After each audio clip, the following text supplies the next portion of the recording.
সুপ্রিয় দর্শক, স্বাগত জানাচ্ছি আজকের সম্পাদকীয়তে। সঙ্গে আমি নাজমুস সালিহি। এনসিপির তোপের মুখে জামায়াত, বিএনপির প্রতিও ক্ষুব্ধ তারা। জুলাই সনদের আইনি ভিত্তি নিশ্চিত না হলে জুলাই সনদে স্বাক্ষর নয় একমত হয়েছিল জামায়াতে ইসলামী ও এনসিপি। এনসিপি স্বাক্ষর অনুষ্ঠানে যায়নি, গিয়েছে জামায়াত, সইও করেছে তারা। এনসিপি নেতা নাহিদ ইসলাম বললেন এটা স্রেফ প্রতারণা। জামায়াতে ইসলামীর নাহিদ ইসলামের বক্তব্যকে বলছে বালখিল্য। বিএনপির সঙ্গে নিরাপদ দূরত্বে থেকেও সদ্ভাব ছিল এনসিপির।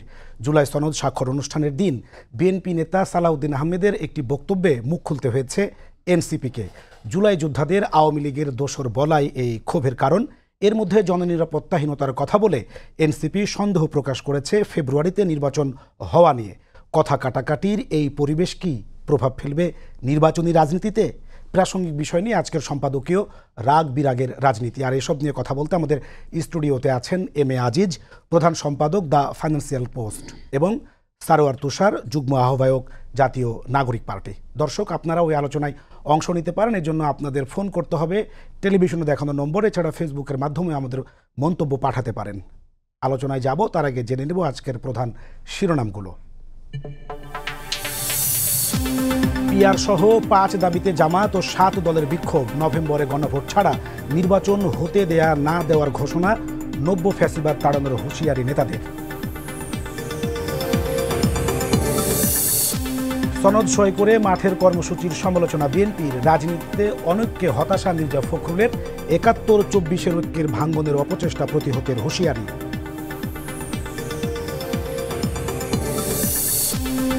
নির্বাচন আইন শৃঙ্খলা পরিস্থিতি বড় চ্যালেঞ্জ। পরিবেশ নিয়ে শঙ্কা নেই ইসির।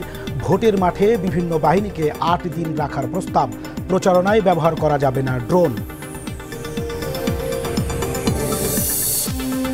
বগুড়া এনসিপির সভার বাইরে ককটেল বিস্ফোরণ। নির্বাচন ঘিরে পরিস্থিতি ঘোলাটে করার অপচেষ্টা দেখছেন সার্জিস। শাপলা প্রতীক না দেওয়ায় ইসির সমালোচনা।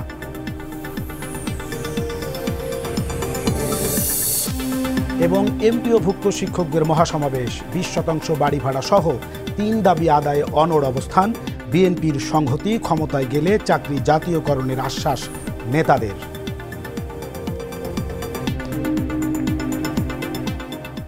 দর্শক, এই ছিল আজকের প্রধান শিরোনামগুলো। আমরা সরাসরি যেতে চাই আলোচনায়। আমরা আলোচনা শুরু করতে চাই তুষার আপনাকে দিয়েই। জামায়াতের এই যে স্বাক্ষরকে আপনারা বলছেন প্রতারণা, এবং এই সংস্কার যে প্রক্রিয়ায় জামাতের অংশগ্রহণকে পরিকল্পিত রাজনৈতিক নাশকতা বলেও নাহিদ ইসলাম আখ্যায়িত করেছে। তাহলে বিএনপির এই স্বাক্ষরকে আপনারা, জামাতেরটা যদি প্রতারণা হয়, বিএনপিরটাকে কিভাবে দেখেন? আপনাকে ধন্যবাদ। আমরা পুরো জিনিসটাকে, এই সনদ স্বাক্ষরের ব্যাপারটাকে একটা স্রেফ আনুষ্ঠানিকতা মনে করি, এবং আমাদের দল থেকে বলা হয়েছে যে এটা জনগণের সাথে এটা প্রতারণা করা হয়েছে। কেন করা হয়েছে? কারণ আপনি জেন্টলসম্যান এগ্রিমেন্ট বলতে একটা বিষয় আছে, এটা ভঙ্গ করেছে সরকার এবং সমস্ত রাজনৈতিক দল। কারণ আপনি দেখেছেন, সারা দেশের মানুষ দেখেছে যে এটা লাইভ টেলিকাস্ট হয়েছে। ওখানে আলোচনাটা শেষ হয়েছে এই কথায় এগ্রিমেন্ট হয়ে যে আপনার জুলাই সনদ কীভাবে বাস্তবায়ন হবে। কারণ আপনার মনে থাকবে যে 31 অগাস্টে কিন্তু জুলাই মানে আপনার এই ঐক্যমত্য কমিশন প্যাক আপ করছিল যে আমরা প্রস্তাবটা করে দিয়েছি, এবার আপনার সরকার সুপারিশ কিভাবে সরকার এটাকে বাস্তবায়ন করবে সেটা সরকার দেখবে। কিন্তু আমরা তখন বলেছিলাম যে না, আপনি বাস্তবায়ন পদ্ধতির আলোচনা শেষ করে তারপর যাবেন। তো আপনি মেয়াদ বাড়িয়েছে তারা এবং বলছে সুপারিশ মালা তারা দেবে। হ্যাঁ, না, তখন আরো আগে 31 আগস্টের কথা বলছি। তাদের প্ল্যান ছিল, ইনিশিয়াল প্ল্যান ছিল শুধু সনদটা তারা প্রণয়ন করে সরকারের কাছে দিয়ে চলে যাবে, সরকার বাকিটা সিদ্ধান্ত নেবে। আমরা সেটা হতে দেই নাই। অনেক দল তখন আমাদেরকে সমর্থন করেছে এবং কমিশনে বাস্তবায়ন পদ্ধতি নিয়ে লম্বা আলোচনা হয়েছে, এবং আপনি দেখেছেন যে কিছু ক্ষেত্রে ডেডলক হয়েছিল। এবং এরপরে এসে আপনার আমরা সিদ্ধান্তে আসলো সকল রাজনৈতিক দল কি, যে জুলাই আদেশ হবে, গণভোট হবে। গণভোটের টাইম নিয়ে মতপার্থক্য আছে, বাট দ্যাটস ফাইন। আপনার গণভোট হবে এবং তারপরে আগামী পার্লামেন্টের ডুয়েল রোল থাকবে। এই জায়গায় তো আমরা সবাই একমত হলাম, এটা পুরো জাতি দেখেছে। তাইলে আমাদের বক্তব্যটা খুব সিম্পল, যে এই কথাটা কেন লেখা থাকবে না, বাস্তবায়ন পদ্ধতির উল্লেখটা কেন সনদে থাকবে না। আমরা কিভাবে ঐক্যমত এসেছি সে কথা সমস্ত কিছু তো লেখা আছে, সেটা লেখা নাই। আমরা এটা যখন কমিশনকে বললাম যে বাস্তবায়ন পদ্ধতির উল্লেখ ছাড়া তো আমরা সনদে সাইন করতে পারি না, কারণ এটা পরবর্তীতে এভাবে বাস্তবায়ন হবে কিনা তার কী নিশ্চয়তা আছে। তখন তারা বললো যে আপনারা এটাকে ওয়েপনাইজ করেন, এটাকে নিয়ে পলিটিক্স করেন, এগুলো আমাদেরকে বলছে। এখন আমরা রক্ত দিয়ে একটা ডকুমেন্ট তৈরি করা হয়েছে, এটা নিয়ে নাকি আবার আমাদেরকে পলিটিক্স করতে হবে, মানে এটা নিয়ে আবার আন্দোলন সংগ্রাম করো। প্রশ্নটা ওইখানে না, আপনারা তো জামায়াতের এটাকে 25টা দল তো স্বাক্ষর করেছে, স্পেসিফিক আপনারা শুধু জামায়াতকে বলছেন যে এটা হচ্ছে তারা প্রতারণা করেছে। না, একদম স্পেসিফিক ইস্যুতে বলা হয়েছে কথাটা হচ্ছে পিআর নিয়ে। খেয়াল করবেন যে এই সংস্কার প্রক্রিয়াটা পুরো জিনিসটাকে একটা মানে অস্পষ্টতা এবং বিভ্রান্তির দিকে নিয়ে গেছে জামায়াত ইসলামের এই পিআর আন্দোলনটা। পিআর আন্দোলন মানে হচ্ছে আপনি চাচ্ছেন যে নিম্নকক্ষে পিআর হবে। এটা এই মুহূর্তে বাংলাদেশে, এটা যে কেউ বোঝে যে এই মুহূর্তে বাংলাদেশে এটা বাস্তবায়ন করা প্রায় অসম্ভব একটা ব্যাপার। মানুষকে এটা সম্পর্কে বোঝানোর ব্যাপার আছে, এটা নিয়ে জাতীয় ঐক্যমত্য ব্যাপার আছে, এরকম অনেক কিছু। কিন্তু আপনি হুট করে সংস্কার আলোচনা চলতে চলতেই হঠাৎ করে এই দাবিটা নিয়ে রাস্তায় নামলেন। অথচ পিআরের প্রসঙ্গটা কী ছিল, যে উচ্চকক্ষে পিআর হবে। কেন হবে সেটাও খুব স্পেসিফিক কারণে এসেছিল। সেটা কি, যে আপনার কাছে যদি লোয়ার হাউসে 2/3 আসন থাকে, আপনি সংবিধানের যে কোনো পরিবর্তন করতে পারেন, যেটাকে বলা হয় যে অ্যাবিউসিভ কনস্টিটিউশনাল অ্যামেন্ডমেন্ট, মানে এক ধরনের অ্যাবিউসিভ সাংবিধানিক সংবিধান সংশোধনী। এটাকে আটকানোর জন্য উচ্চকক্ষে পিআর থাকবে। আপনি শুধুমাত্র সংবিধান সংশোধনীর ক্ষেত্রে আপার হাউসকে বাদ দিয়ে করতে পারবেন না, এই কারণে পিআর এসেছে। ওয়ারেজ এই লোয়ার হাউসে পিআরের ইস্যুটা কি, আপনার কিছু আসন বেশি হবে, আপনার 30% ভোট আছে মানে আপনি 90টা আসন পাবেন, এই নিজের, এটা কিন্তু নিজের স্বার্থ। আর ওইটা ছিল সংবিধান সংশোধন। তো আমাদের দেশকে অনেক, আপনি জানেন যে অনেক গভীর সংকটের দিকে নিয়ে যাওয়া হয়েছে এই সংবিধান সংশোধনীগুলোর মধ্য দিয়ে। বাকশাল কায়েম হয়েছে, এখানে বিচারপতির বয়স বাড়ানোর ফলে লগি বৈঠা আন্দোলন এবং 1/11 হয়েছে, এবং আওয়ামী লীগের ফ্যাসিবাদ। ফলে সংবিধান সংশোধনীর এই একচেটিয়া ক্ষমতাটা ঠেকানোটাই হচ্ছে মূল উদ্দেশ্য, যেটা জাতীয় এজেন্ডা। আপনি এর মধ্যে আপনার দলীয় এজেন্ডা ঢুকিয়ে দিলেন কয়েকটা আসন বাড়ানোর জন্য। ফলে যেটা হয়েছে যে এই পুরো জিনিসটা স্পেসিফিক কেন এসছে ওটা মানুষ ভুলে গিয়ে ডাইলুট হয়ে এমন একটা জায়গায় এসছে যে এইটা হচ্ছে মানে পিআর। আপনি এখন আলোচনা করছেন পিআর কি বাংলাদেশে সম্ভব কি সম্ভব না, কোথায় আছে কোথায় নাই, আসল কাজটা থেকে ফোকাসটা দূরে সরে গেছে, একদম ফোকাস দূরে সরে গেছে।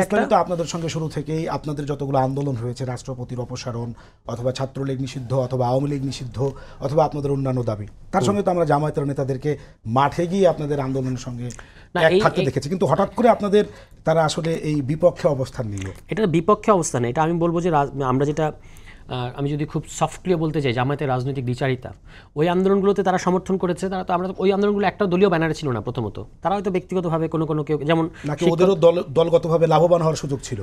থাকতেই পারে, প্রত্যেকটা রাজনৈতিক দল তো নিজের লাভের চেষ্টা করবে, কিন্তু জাতিকে বিপদে ফেলে দিয়ে না। এই যে এখন আপনি একটা সংস্কার প্রক্রিয়াকে ডেডলকের মধ্যে ঠেলে দিয়েছেন, যে এখনও আপনি বলছেন স্বাক্ষর করার পরে ওনাদের নেতা কি বলছেন, যিনি স্বাক্ষরকারী অন্যতম গোলাম পারওয়ার সাহেব, উনি বলছেন যে যদি সনদ বাস্তবায়ন না হয় তাহলে আমরা স্বাক্ষর প্রত্যাহার করবো। তো আপনি কি এখন রাবার দিয়ে মুছবেন?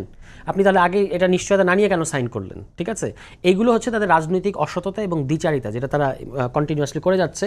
এবং এই পিআরের ইস্যুটা এখনও দেখবেন, আজকেও আপনি যে সংবাদ শিরোনামটা পড়লেন, তাদেরকে যে পিআর না হলে আমরা ইলেকশন হতে দেবো না, নভেম্বরে গণভোট না হলে করতে দেবো না, আমরা নব্য ফ্যাসিবাদ ঠেকাবো। কথাটা আবার বলতেছেন ফ্যাসিবাদী কায়দায়, যে আমরা ইলেকশন হতে দেবো না, কিন্তু আপনি ফ্যাসিবাদ ঠেকাবেন। ঠিক আছে, এই যে জামায়াতের এই রাজনীতি, আমি বলবো যে একটা অস্পষ্ট রাজনীতি। এবং আপনি দেখবেন যে তারা গত 1 বছরে কোনো সুস্পষ্ট রাষ্ট্রনৈতিক প্রকল্প বাংলাদেশের মানুষের কাছে হাজির করতে পারে নাই। তারা যেটা করেছে, তারা নাম দিয়েছে এটাকে ওয়েলফেয়ার পলিটিক্স। আমি একটু বিনয়ের সাথে বলি, এটা আমার কাছে উৎকোচের রাজনীতি মনে হয়। আপনি মানুষকে বিভিন্ন ধরনের মানুষের সমস্যাকে এক্সপ্লয়েট করেন, করে আপনি বিভিন্ন ধরনের তাকে উৎকোচ দেন এবং দিয়ে আপনার পক্ষে আনার চেষ্টা করেন, কিন্তু স্ট্রাকচারাল যে প্রবলেম, এটা নিয়ে আপনার কোনো ভিশন আসলে নাই। জামায়াত ইসলামের কোনো ভিশন কেউ বলতে পারবে না, তাদের টোটাল রাজনীতিটা দাঁড়িয়ে আছে একটা মানে ধোঁয়াশার মধ্যে। তার মানে যারা ক্ষমতায় যাবে গিয়ে আসলে জুলাই সনদ বাস্তবায়ন করবে কিনা আপনারা সেটা নিয়ে সন্দিহান। একটু আপনার কাছে একটু আসতে চাই, তারা জামায়াতের রাজনীতিকেও এখন স্রেফ প্রতারণা বলছে এবং হচ্ছে বিএনপি যদি ক্ষমতায় যায় তাহলে সেটা হয়তো বাস্তবায়ন করবে না। এই যে দুজনের প্রতি তাদের যে অনাস্থা, তাতে ফ্যাসিবাদ বিরোধী যে ঐক্য গড়ে উঠেছিল, সে ঐক্যে কি ধরে রাখা সামনে সম্ভব হবে? রাজনৈতিক বিশ্লেষণ আপনার কি? ধন্যবাদ আপনাকে। দেখেন, আপনার রাজনৈতিক দলের ভিতরে অনেক ইস্যুতে কিন্তু আন্ডারস্ট্যান্ডিং থাকে। আমি টোটাল পত্রিকার স্টোরিগুলো দেখে বুঝেছি যে জামাত এবং এনসিপির সাথে একটা আন্ডারস্ট্যান্ডিং ছিল, এবং পিআর নিম্নকক্ষে কখনো এনসিপির সমর্থন করে নাই, কিন্তু জামাত নিম্নকক্ষে পিআর সিস্টেম চায়। এবং আমি কিন্তু এই ব্যাপারে একমত, কারণ আপনি যদি নিম্নকক্ষে, উচ্চকক্ষের ক্ষেত্রে তো কারো আপত্তি নাই, সবাই একমত। উচ্চকক্ষে যদি বলেন নিম্নকক্ষে এখন যে সংস্কার করা হয়েছে শুধু আইন করতে পারবে, তাহলে উচ্চকক্ষে যদি আপনি প্রক্রিয়াটা ঠিক করেন, অর্থাৎ ফাংশনালিটিটা ঠিক করেন, যে ধরেন 2/3 মেজরিটি না হলে কোনো নিম্নকক্ষের আইন অ্যাপ্রুভ হবে না, তাহলে তো আটকা গেল। নিম্নকক্ষে পিআরটা সেরেপ সংসদে জামাত বেশি আসন পাওয়ার জন্য এটা ইন্ট্রোডিউস করতে চায়। আরেকটা দেখেন দ্বিচারিতা মানে কি, এটা তো আরও খারাপ ভাষায় বলা যায়। সনদ স্বাক্ষর করেছে আবার মাঠে নেমেছে।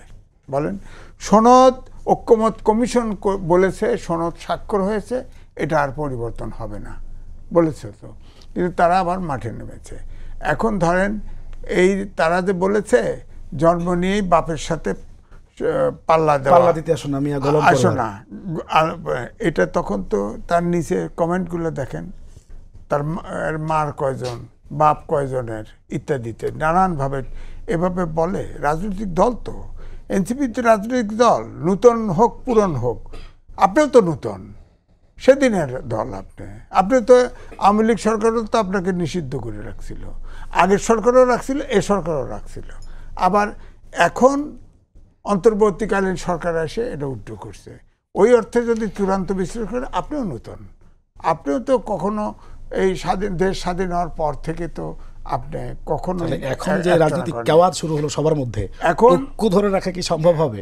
না, ঐক্য অভ্যুত্থানের শক্তির ভিতরে বিরোধ শুরু হয়ে গেছে ক্ষমতার কারণে। ক্ষমতা কে কত সিট পার্লামেন্টে পাবে, ক্ষমতায় কে যাবে, কারণ বিএনপি তাদের ক্ষমতা একটা ধারণা তৈরি হয়েছে, বিএনপি সরকার গঠন করবে, জামাত ইসলামিক দল কয়েকটা জড়ো করছে, এরা ক্ষমতায় যেতে চায় এবং তাদের কথাবার্তা, বিশেষ করে সেক্রেটারি জেনারেলের কথাগুলো কিন্তু বেসামাল, অনেক কথা বলছে আপত্তিকরজনক। এত বড় দল জামাত ইসলামের এবং তারপরে ইসলামিক দল, এই ভাষায় কথা বলে সেক্রেটারি জেনারেল। তিনি কিন্তু ঢাকা ইউনিভার্সিটি ভালো রেজাল্ট করা ছাত্র, আপনারা জানেন কিনা, পলিটিক্যাল সায়েন্সে সে ফার্স্ট ক্লাস পেয়েছে, কিন্তু এত বেপরোয়া আচরণ আমি কিন্তু কোনো রাজনৈতিক দলের সেক্রেটারি দেখি নাই। আর আরও দল আছে তো, হ্যাঁ, দলের কোনো সেক্রেটারি ধরেন, এই যে ধরেন এনসিপির আহ্বায়ক নাহিদ সাহেব খুব সফট, কথা কঠিন বলে কিন্তু খুব সফট, হ্যাঁ, সফটলি বলে, এটাই তো হওয়া উচিত, এটাই হওয়া উচিত। তো এখন যেটা হয়েছে, এনসিপি এবং জামাত ইসলামের এ পর্যন্ত এই জায়গার থেকে সব অ্যাকশানে কিন্তু মোটামুটি একটা আন্ডারস্ট্যান্ডিং ছিল। এই জন্য বলা হতো যে ডক্টর মোহাম্মদ ইউনূসের মানে সহযোগী সংগঠন এনসিপি, জামাত, এরা ইসলামিক দলগুলি মোটামুটি বিএনপিকে একটা আলাদা কর্নার করে ফেলা, আলাদা না, বিএনপিকে বিরোধী দলই বানা ফেলা হয়েছিল। বলছিল না একবার, অনেক আগে বলছিল, ডক্টর মোহাম্মদ ইউনূস বলেছে, একটি দল, হ্যাঁ, প্রতিটি দলের সাথে আপনার পরামর্শ করে দেশে অস্থিতিশীল তৈরি করতে চাচ্ছে। আরেকবার বলেছিল যে একটি দল প্রতিটি সরকারের সাথে, পার্শ্ববর্তী দেশের সাথে ষড়যন্ত্র করে এই দেশকে অস্থিতিশীল করছে। এটাকে বিএনপিকে মেন করেছিল। তো বিএনপিকে তো প্রথমেই বিরোধী দলে ঠেলে দিয়েছে।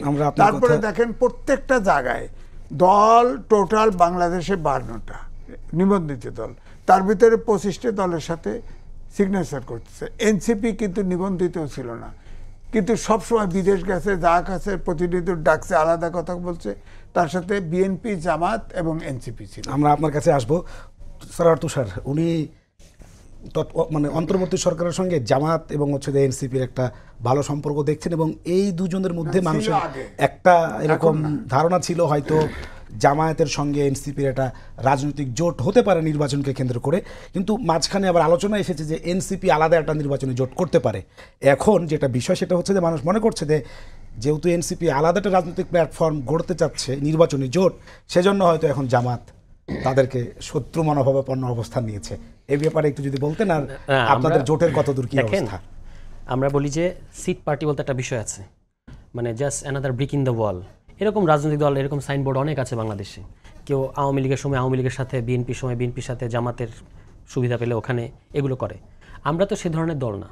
আমরা সবসময় বলেছি, কনসিস্টেন্টলি বলেছি, আমরা রাজনীতিতে আলাদা ব্লক হতে চাই, আলাদা সেন্টার হতে চাই, আলাদা ভরকেন্দ্র হতে চাই।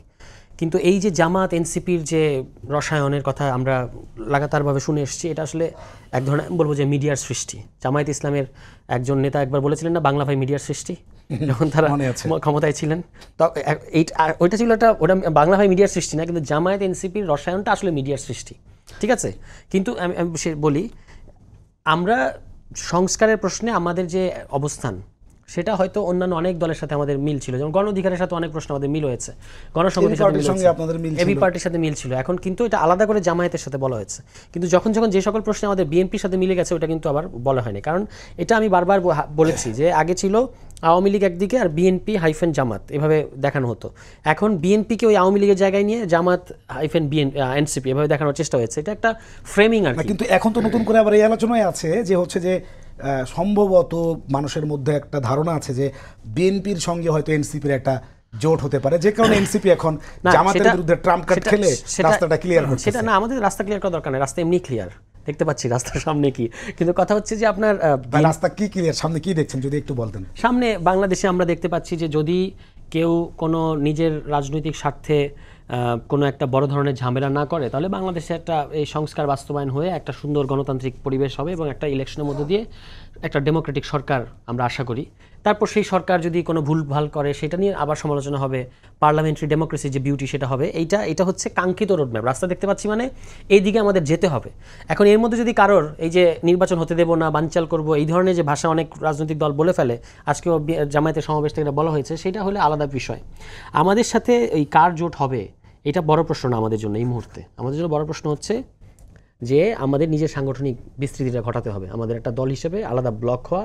তারপর আমরা ইলেকশনের জন্য অবশ্যই প্রস্তুতি নিচ্ছি। আমরা বলেছি যে এই মাসের মধ্যে আমরা আমাদের প্রাথমিকভাবে অন্তত 70 থেকে 80 জন প্রার্থী আমরা বলবেন। আমি আপনাকে একটু নোট দিতে চাই, একজনের কাছে আমি শুনলাম এরকম যে যেহেতু আপনাদের সঙ্গে বিএনপি জোট হতে পারে, অথবা ধারণা আছে মাঠে এরকম প্রচলিত আছে যে হয়তো বিএনপি এবার সরকার গঠন করতে পারে, এই জন্যে আপনারা এই স্বাক্ষর বিষয়ে জামায়াতকে যতটা শক্তভাবে সমালোচনা করছেন, বিএনপিকে আবার ততটা সমালোচনা করছেন না, কারণ আপনারা মনে করছেন যে সামনে হয়তো বিএনপি ক্ষমতায় আসতে পারে। এই জায়গা থেকে না, দুটো জিনিস। একটা হলো যে আমরা গত 1 বছর সবচেয়ে হার্শলি সমালোচনা করেছি বিএনপির, আপনি খেয়াল করে দেখেন, এটা তো আপনার টকশোতে এবং সব জায়গায় এভিডেন্ট।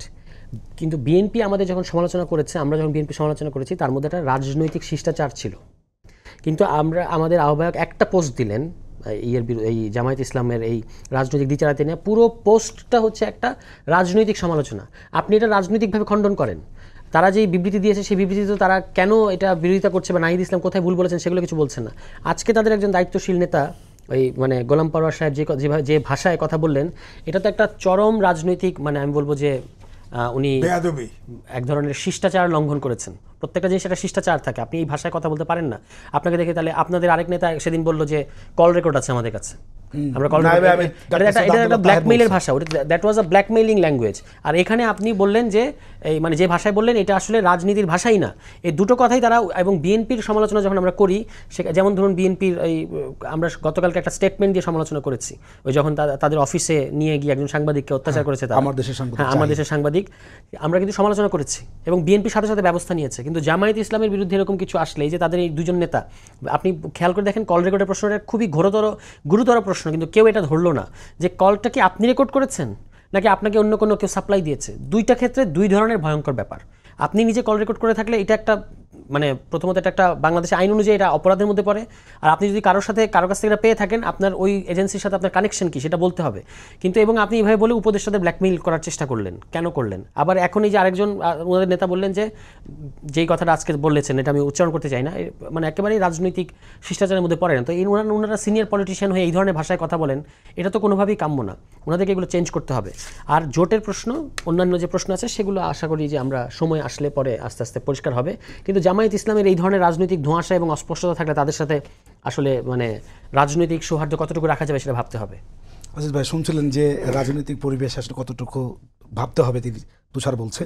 গতকাল নাসিরউদ্দিন পাটোয়ারি, এনসিপির একজন শীর্ষস্থানীয় নেতা, তিনি বলেছেন যে জননিরাপত্তার কারণ হুমকি, নিরাপত্তার ইস্যু রয়েছে, সুতরাং নির্বাচন ফেব্রুয়ারিতে হওয়া নিয়ে তিনি এক ধরনের শঙ্কা প্রকাশ করেছেন। আজকে আবার জামায়াতের পক্ষ থেকে বলা হয়েছে নভেম্বরে যদি গণভোট না হয় তাহলে ফেব্রুয়ারিতে নির্বাচন হতে দেওয়া হবে না। এই যে ব্যাপার, তাতে কি আসলে নির্বাচন যে সামনে, সেটা আপনি এখন কিভাবে দেখেন? যে না, দেখেন, নির্বাচন নিয়ে একটা জনশ্রুতি আছে, ফেব্রুয়ারিতে নাও নির্বাচন হতে পারে। সুতরাং পাটোয়ারি সাহেবের কথাকে একদম উড়িয়ে দেওয়া যায় না।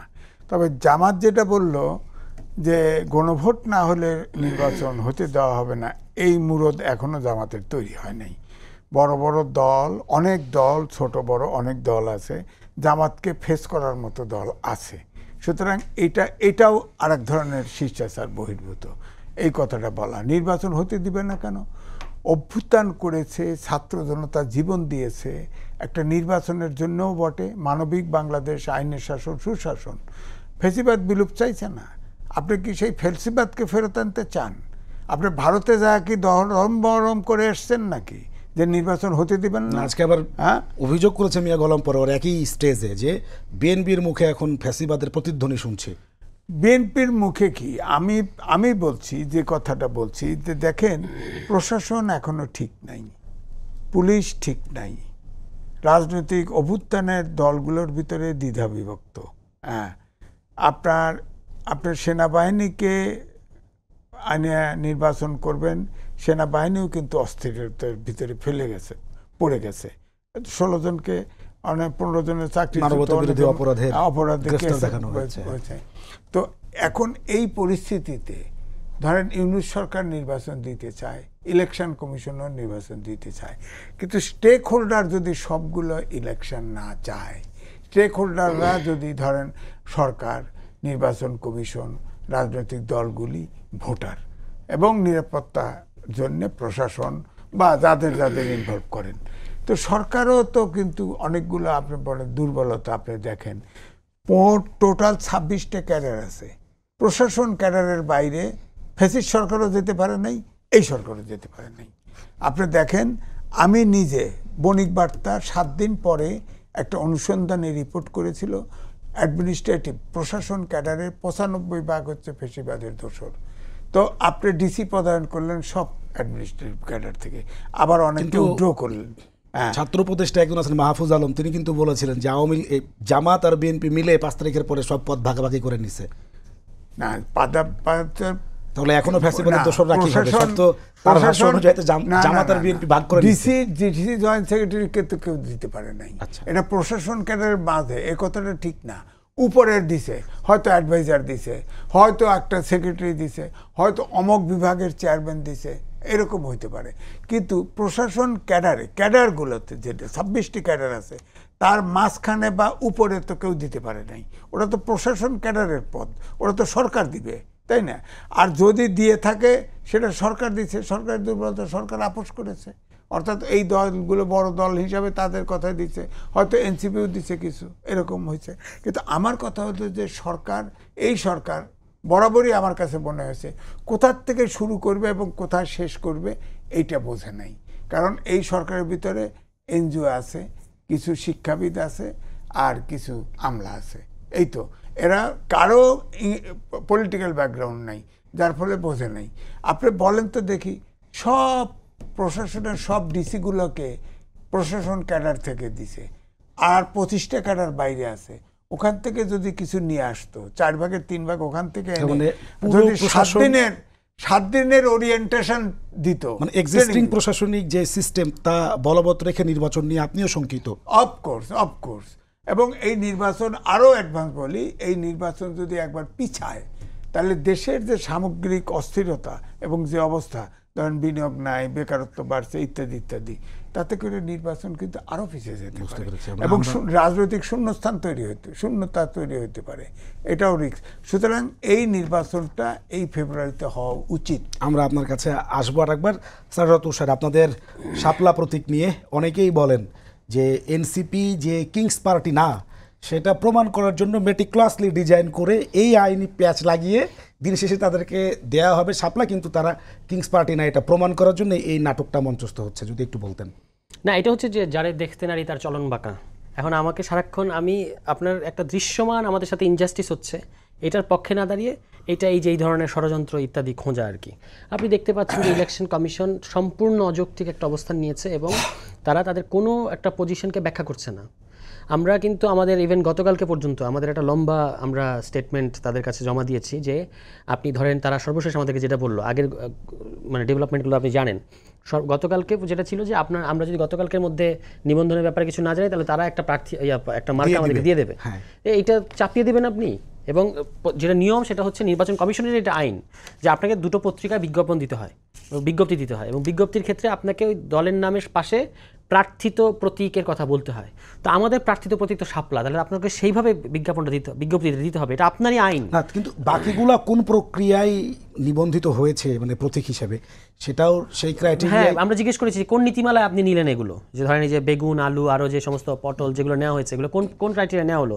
শাপলা তারা আমাদেরকে বললো যে এটা খসড়াটা নেওয়া হবে, খসড়ায় ছিল এটা তাদের, সেই খসড়া আমাদেরকে তারা দেখিয়েছে, এরপর হুট করে তারা এটা নিল না। মানে যখন আমরা চাইলাম তখন তারা এটা আবার বেঁকে বসলো, এবং প্রথমে বললো জাতীয় প্রতীক, এটাকে খণ্ডন করলাম, তারপর বললো নাগরিক ঐক্য, ওইটাও আমরা দেখালাম, নাগরিক ঐক্যের থেকে বলা হলো যে মানে মান্না ভাই বললেন যে এটা মামলা টামলায় যাবো না। এরপরে তারা এখন বলছে কেন দেবো না, ব্যাখ্যা করবো না, কি বলার প্রয়োজন মনে করছি না, এই রকম ভাষায় বলতেছে। এখন সর্বশেষ যেখানে আসছে সেখানে হচ্ছে আমরা বলেছি যে শাপলাটা মানে আপনাকে যদি বিজ্ঞপ্তি দিতে হয় তাহলে প্রার্থিত প্রতীক কি সেটা উল্লেখ সহ দিতে হবে। এখানেও তারা কিন্তু কোনো কিছু বলছে না। এটা একটা তারা আমাদের কাছে মনে হচ্ছে, যেটা আমাদের একজন নেতা, গুরুত্বপূর্ণ নেতা হাসনাত আব্দুল্লাহ গতকালকে ওখানে বলে এসছেন যে আসলে রিমোট কন্ট্রোল আগারগাঁওয়ে নাই। আমার কাছেও সেরকম মনে হয় যে রিমোট কন্ট্রোল অন্য কোথাও। এবং আপনি দেখেছেন যে ইলেকশন কমিশনটা যে গঠিত যে হলো, কিভাবে গঠিত হলো, সেই সময় সংস্কার কমিশনের সুপারিশের আগে শুধু তাই না, আমরা সেই সময় বলেছিলাম যে ইসি পুনর্গঠন করেন নির্বাচন ব্যবস্থা সংস্কার কমিশনের সুপারিশ অনুযায়ী। সেটা না করে এই যে সমকালের একটা লম্বা প্রতিবেদন আছে যে সিইসি সহ সিইসিকে কোন কোন দল প্রস্তাব করেছেন, এই যে দুই বড় দল, এই যে আপনি উপদেষ্টার কথা বললেন একটু আগে যে ভাগাভাগি, এখানে আবার ঐক্য আছে দারুণ, বিএনপি এবং জামায়াত ইসলাম দুইজনের নামেই কিন্তু এই যে সিইসির নাম আছে, দুজনের নামে, দুজনই এই দুইটা দলই এর নাম দিয়েছে। আরও দেখলাম যে এবি পার্টি সহ আরও কয়েকটা দিচ্ছে। তার মানে এটা বোঝা যায় যে সলা পরামর্শ করে এই নামটা দাও। এরপর নির্বাচন কমিশনের একজন মহিলা, আমি নামটা এই মুহূর্তে মনে নাই, তিনি হচ্ছেন জাতীয়তাবাদী, যে প্রশাসন ক্যাডারের কথা আসছে না, ওই জাতীয়তাবাদী এক নেতার স্ত্রী। এরকম আপনি প্রত্যেকের প্রোফাইলিং করেন। ওই যে আমাদের আরেক নেতা নাসিরউদ্দিন পাটোয়ারি, তার কথা নিয়ে তো অনেক সমালোচনা হয়, কিন্তু তিনি কিন্তু কালকে বলেছেন যে ইলেকশন কমিশনকে এরা সবাই ভাগবাটোয়ারা করে নিচ্ছে, বিএনপি, জামায়াত ইসলাম, আর্মি সহ এরা। আপনি একদম ইয়েতে দেখবেন কোনটা প্রোফাইলিংটা করলে, ওই নিউজটা পড়লে পরিষ্কার হবে কোনটা বিএনপির বসানো, কোনটা জামায়াত ইসলামের, কোনটা আর্মির, কোনটা সরকারের ইত্যাদি। এরকম এর সঙ্গে আমার আরেকটা সম্পূরক কোশ্চেন আছে। আমি আজকে এটা শোনার পরে আমি যখন মনে হলো যে আজকে আপনার সঙ্গে আমার শো আছে, আমি জিজ্ঞাসা করবো আপনাকে, এটা আমার এতক্ষণ পরে মনে আসলো। সেটা হচ্ছে যে আপনাদের আগে জন্ম নেওয়া অনেক পলিটিক্যাল পার্টি যাদের প্রতীক এখনো গ্রাম অঞ্চলের মানুষ কিন্তু এখনো ওইভাবে মনে রাখতে পারে না যে প্রতীকটা আসলে ওই দলের কি। আমি যদি নাম ধরে কিছু দল বলতে পারবো যাদের প্রতীক আসলে মানুষ ওইভাবে গ্রাম অঞ্চলে এখনো প্রচার পায়নি। কিন্তু আপনারা এই যে আইনি প্যাচ, এই যে জিনিসটার মধ্যে আপনারা ঢুকছেন, এই শাপলা প্রতীকটাকে একদম গ্রামাঞ্চল পর্যন্ত এটা পৌঁছে দিতে। কারণ আপনারা 2 দিন পর পর এখানে গিয়ে শাপলা ছাড়া নির্বাচন করেন না বলবেন, হেডলাইন হবে, টেলিভিশনে পত্রিকায় হেডলাইন হবে, তত বেশি শাপলার প্রচারণা হবে। এটা নাকি হচ্ছে যে আপনারা একটা মেটিকুলাসলি ডিজাইন, ভোটের আগে শাপলাকে তৃণমূলে পৌঁছে দেওয়ার জন্য এই কাজটা আপনারা করছেন। এমনই অভাগা আমরা যে ভিকটিম হওয়ার পরেও কাঠগড়ায় যে শাপলা আমাদেরকে দিচ্ছে না, এটা জনগণের কাছে বিচার দিচ্ছি। আমি গতকালকে আপনারাই কাভার করেছেন, একটা শিক্ষকদের একটা সমাবেশে গিয়েছিলাম প্রেস ক্লাবে, সেখানে আমি তাদের কাছে বলেছি যে আপনাদের দাবির প্রতি সমর্থন আছে, আমাদের একটা বিচার আছে আপনাদের কাছে। বিচারটা হচ্ছে এই, ইলেকশন কমিশন আমাদের সাথে এই করছে, আপনারা আমাদের পাশে থাকেন। আমরা তো ভিকটিম মানে হচ্ছে আপনি সহানুভূতি পেতে চাইবেন। কারণ এটাও যদি আমাদের দোষ হয় তাহলে তো, যেটা আমি বললাম যে অবাগার যেদিকে চায় সাগর শুকিয়ে যায়, আমাদের হয়েছে ওই দশা আর কি, যে আমাদেরকে একটা জিনিস দিচ্ছে না যেটা আমরা পাই। এবং আমি আপনাকে এখানে একটা ইম্পর্টেন্ট জিনিস স্মরণ করিয়ে দিই, 2001 সালে নৌকা, লাঙ্গল, ধানের শীষ, 3টা প্রতীককে নির্বাচনী প্রতীকের জায়গা থেকে সরিয়ে নেওয়ার জন্য রিট হয়েছিল আদালতে।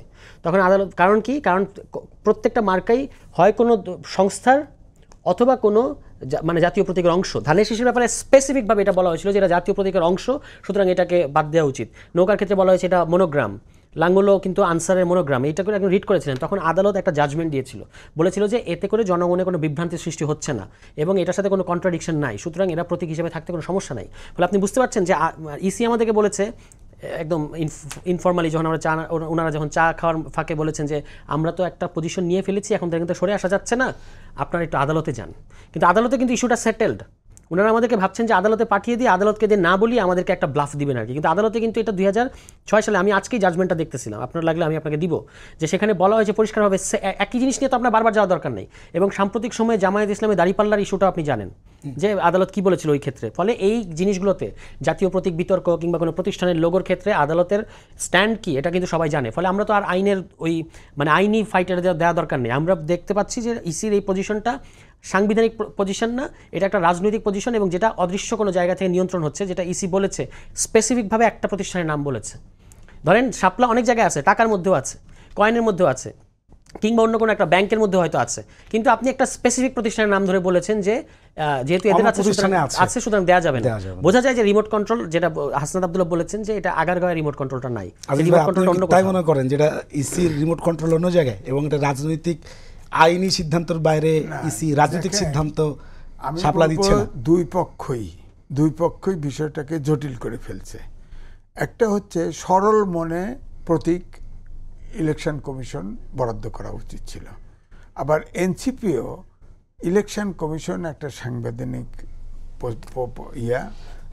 অর্গানাইজেশন, তাকে এত বিতর্কিত ইলেকশন কমিশন মানি না, এটা রিকনস্ট্রাক্ট করতে হবে ইত্যাদি তারা তো ইত্যাদি। চেয়েছে, দিচ্ছে না, তখন না দিচ্ছে না ইলেকশন কমিশন ধরেন একটি জায়গায়, ইলেকশন কমিশন থেকে ফাইনালি ধরেন ইনফর্মাল আলোচনায় হয়তো অনেক কিছু বলছে, ফাইনালি যেটা অ্যাপ্রুভ প্রতীক তার বাইরে তো ইলেকশন কমিশন যায় না, এবং যার ফলে মান্না ভাইও কিন্তু যা চাইছিল কিন্তু আজিজ দিতে ভাই, পারে নাই। ওইটা একটু ব্যাপার যে অন্য প্রতীকগুলো যেভাবে ইলেকশন কমিশনে নিবন্ধিত হয়েছে বা তাদের তালিকায় এসেছে, শাপলা কি ওই ক্রাইটেরিয়া ফিল আপ করতে পারছে কিনা এটা আমি জানি না, কিন্তু তুষার সাহেব বলবে হয়তো এটা তো অ্যাপ্রুভড হয়ে আইছে, তাই না?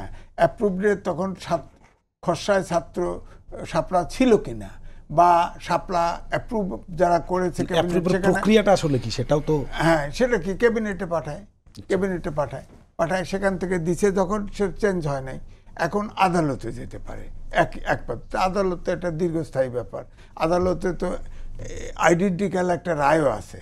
আমার বক্তব্য হচ্ছে যে এখানে উভয় পক্ষের হিস, এখন ধরেন 50টা প্রতীক আলাদা তো আছে আনইউজড, সেখান থেকে বলা হয়েছে 50টার ভিতর থেকে একটা নেন, তা নিচ্ছে না। যেমন ধরেন মান্না ভাই, তাকে তখন শাপলা চেয়েছে, দিতে পারেন নাই, তখন বলছে যে এখান থেকে নেন, সে আর একটা নিয়ে নিছে। এবি পার্টি চেয়েছে, এবি পার্টিটা যেটা চেয়েছে দিতে পারে নাই, তখন বলছে বাকিগুলোর ভিতর থেকে নেন, নিয়েছে। কিন্তু এনসিপি কিন্তু শুরুর থেকেই শাপলার ব্যাপারে স্টিক করতেছে, এই জায়গায় জটিলতা, এবং অনেক কথাবার্তা হয়েছে, ধরেন ইলেকশন কমিশনকে নিয়েও চ্যালেঞ্জ করা ইত্যাদি ইত্যাদি, যার ফলে আমার কাছে মনে হয় উভয় পক্ষের একটা জেদাজেদির প্রশ্ন দাঁড়ায় গেছে এখন এখানে, যার ফলে ইলেকশন কমিশন তাদের যে অ্যালটমেন্ট, যে অ্যাপ্রুভ যে প্রতীকগুলো, সেই জায়গাটা স্টিক করতেছে। এখন একমাত্র এটা বলা আছে যে ইলেকশন কমিশনে, আরপিওতে বলা আছে ইলেকশন কমিশনের কোনো সিদ্ধান্ত উচ্চ আদালতে চ্যালেঞ্জ করা যাবে না এবারে। এখন যদি উচ্চ আদালতে যায়, হয়তো এটা রিগ্রেট উচ্চ আদালত করতে পারে যে আপনি ইলেকশন কমিশনের সিদ্ধান্ত নেন, সুতরাং এটা নাও হতে পারে। সুতরাং এটা উভয় পক্ষের আলোচনার মাধ্যমেই সমাধান হওয়া উচিত। কেউ কাউকে না সময় কম। তুষার, আপনার কাছে ছোট্ট করে একটু জানবো, তাহলে ভাই আপনার কাছে একই প্রশ্ন দিয়ে আমরা শেষ করব। সেটা হচ্ছে, যদি গণভোটের যে বিষয়টা বলছেন, গণভোট বিএনপি যদি তার নেতা কর্মীদেরকে তার দলীয় যে দৃষ্টিভঙ্গি সেটা যদি করতে বাধ্য করে, এবং আপনি জানেন যে আওয়ামী লীগ চলে গেলেও ভোটার হিসাবে কিন্তু আওয়ামী লীগের একটা অবস্থান কিন্তু মাঠের রাজনীতিতে আছে, সেক্ষেত্রে গণভোটের যেই প্রশ্নগুলো থাকবে সেটা তো এখনো ক্লিয়ার না। যদি এরকম হয়, নিজের আওয়ামী লীগ তো আপনার 100% ধরেই নেওয়া যায় যে জুলাই সনদকে বিতর্কিত করার জন্য তারা তার বিপক্ষে ভোট দিবে, এবং বিএনপি যেহেতু এটা নিয়ে খুব বেশি ইন্টারেস্ট ছিল না, পরে কিন্তু তারা রাজি আছে, ঠিক আছে গণভোট, সেক্ষেত্রে তাহলে তখন এটার মানে এরকম জটিলতা তৈরি হইতে পারে কিনা, নাকি এটাই ভালো যে আপনারা রাজনৈতিক দল যারা যতগুলো ঐক্যমত্য আসতে পেরেছেন সেগুলো নিজের আলোচনা করে বাস্তবায়ন করে ফেলা? না, বাস্তবায়নের ক্ষেত্রে আপনাকে জনগণের কাছে যেতেই হবে যদি আপনি এটাকে একটা লিগ্যাল ফাউন্ডেশন দিতে চান। অন্য কোনো কিছু স্থায়ী না, একমাত্র এটাই স্থায়ী। এক নম্বর কথা হচ্ছে আওয়ামী লীগের ভোট, এটা কিন্তু একটা আমি মনে করি যে অতিরঞ্জিত ব্যাপার। আওয়ামী লীগের এখন ওই ধরনের ভোট আছে কিনা, এবং যারা আওয়ামী লীগের ইভেন ভোটারও বা একটু সামান্য সহমর্মী, তারা সবাই জুলাই সনদের বিপক্ষে, আমার কাছে এরকম মনে হয় না। কেন মনে হয় না? কারণ তারা দেখতেছে যে এই যে জুলাই সনদের মানবাধিকারের পক্ষে কথা আছে, গণতান্ত্রিক শাসনতন্ত্রের পক্ষে আছে, এখন সবচেয়ে বেশি এটা আওয়ামী লীগেরই দরকার। কারণ তারা হচ্ছে এটাতে আদারওয়াইজ তো তাদের উপর জুলুম হবে, আমরা তো চাই না কারোর সাথে জুলুম হোক। যদি আপনি অপরাধী হন, আপনার শাস্তি হবে, সেটা আলাদা প্রশ্ন, কিন্তু আদারওয়াইজ একটা সাধারণ আওয়ামী লীগকে 2008 সালে ভোট দিয়েছে, সে আজকেও আওয়ামী লীগকে ভোট দিতে চায়, ব্যাপারটা আমার কাছে ওরকম মনে হয় না। বিভিন্ন জরিপে ভিন্ন চিত্র দেখা যাচ্ছে। প্রশ্ন করা হয়েছে যে আওয়ামী লীগ না থাকলে কী করবেন, বলেছে অমুক অমুক বিভিন্ন দলকে ভোট দিব আর কি, এটা। আর 2 নম্বর হলো বিএনপি যদি বিএনপি তো স্বাক্ষর করা দল, তারা কেন উল্টো প্রচারণা করবে? কিন্তু ধরেন বিএনপি হাইকমান্ড যদি তার লোকজনকে বলেন যে জুলাই সনদের বিপক্ষে ভোট দেয়, তবু জুলাই সনদ তারা আটকাতে পারবে না, কারণ তৃণমূল আর হাইকমান্ড এক জিনিস না। তৃণমূল ডেফিনেটলি তারা গত 15 বছরের সবচেয়ে বড় ভুক্তভোগী, তারা জানে যে এটা তাদের কত বড় কাজে আসবে, তারা অবশ্যই এটা তো গোপন ব্যালট, হাইকমান্ডকে তো দেখাতে হবে না, তারা ভোট দিয়ে পাশ করায় ফেলবে। ইভেন আমি মনে করি 72 সংবিধান তো বিএনপি বাতিল করতে দিল না, আপনি তাদের তৃণমূলকে জিজ্ঞেস করেন, তারা আউটরাইট এটাকে বাতিল করে দিবে যদি তাদেরকে আপনি সেই এখতিয়ার দেন। ফলে জুলাই গণভোট যেভাবেই হোক, জুলাই সনদকে নিয়ে গণভোট যেভাবেই হোক, এটা ওভারহেলমিং মেজরিটি দিয়ে এটা পাশ হয়ে আসবে, এটা আমি বিশ্বাস করি। আজিজ ভাই, স্যার তুষার বলছেন যে ভোটের রাজনীতির মাঠে এখন আর আওয়ামী লীগের ওই প্রভাব আছে কিনা, আসলেই কি নাই? আসলে আমি একটা বিএনপি দিয়ে উদাহরণ দিই। 1/11 এবং আওয়ামী লীগের 15 বছর কত গুম খুন মামলা কত কিছু হয়েছে। আপনি কি কোনো বিএনপির কোনো নেতা কর্মী অন্য দলে যোগ দিয়েছে? নিষ্ক্রিয় হয়েছে, দল ছাড়ে না। আওয়ামী লীগ এবং বিএনপি, ইভেন জামাত বা এনসিপিও ভবিষ্যতে পূরণ হলে তাই হবে। বাংলাদেশের মাটি সোনার চেয়েও খাঁটি, যে যে দল করে সেই দল ছাড়ে না। তো এখন যেটা হচ্ছে, আরেকটা হচ্ছে বাংলাদেশের মাটিটা, জনগণের মানসিকতা হচ্ছে যে নির্যাতিত হয় তার পক্ষে সিম্পেথি তৈরি হয়, যার ফলে এখন কিন্তু আমার কাছে মনে হয় আওয়ামী লীগ, ধরেন এই সরকার, আমি বলি এটাকে, আগেও তুষারের সাথে আমি কথা বলেছি, হ্যাঁ, এটা সাংবিধানিক সরকার, কারণ এই সংবিধান সম্মত রাখার জন্য ওত নিয়েছে। এই সংবিধানের 106 অনুচ্ছেদ অনুযায়ী এই সরকার কাজের মতামত পেয়েছে, সুতরাং সাংবিধানিক সরকার। তো এখন যদি গণভোট তো সংবিধানে নাই, এখন গণভোটের জন্য তো আবার গণভোট লাগবে, যে গণভোট হবে কিনা। এই গণভোট যদি চ্যালেঞ্জ হয়, আবার ধরেন যে প্রশ্ন আসছে, ধরেন এই গণভোট কত % ভোট পেলে পাশ করবে, অন্তত ভোটার আছে 12 কোটি, তাহলে কত ভোট পাবে, এটা এটা ওয়ার্কআউট করতে হবে। তো সেটা তো যায় নাই, খালি গণভোট। তারপরে 84টা সংস্কার আছে, 84টি সংস্কারের শুধু ইয়েস এবং নো কিভাবে দিবে একটা লোক? ধরেন আমি ব্যক্তিগতভাবে ওখানে যদি পিআর থাকে, আমি পুরোটারে নো দেবো, পুরোটারে নো দেবো, তো সবটাই তো বাদ। আজিজ ভাই, একেবারে শেষে এসে আপনি বেশ কিছু ভালো বিতর্ক করার মতো বিষয়ের অবতারণা করেছিলেন। আমাদের হাতে সময় একদমই কম। দর্শক, এই ছিল আজকের সম্পাদকীয়। দেখা হবে আগামীকাল অন্য কোনো অতিথির সঙ্গে, অন্য কোনো বিষয় নিয়ে। সে পর্যন্ত ভালো থাকুন, সুস্থ থাকুন, শুভরাত্রি।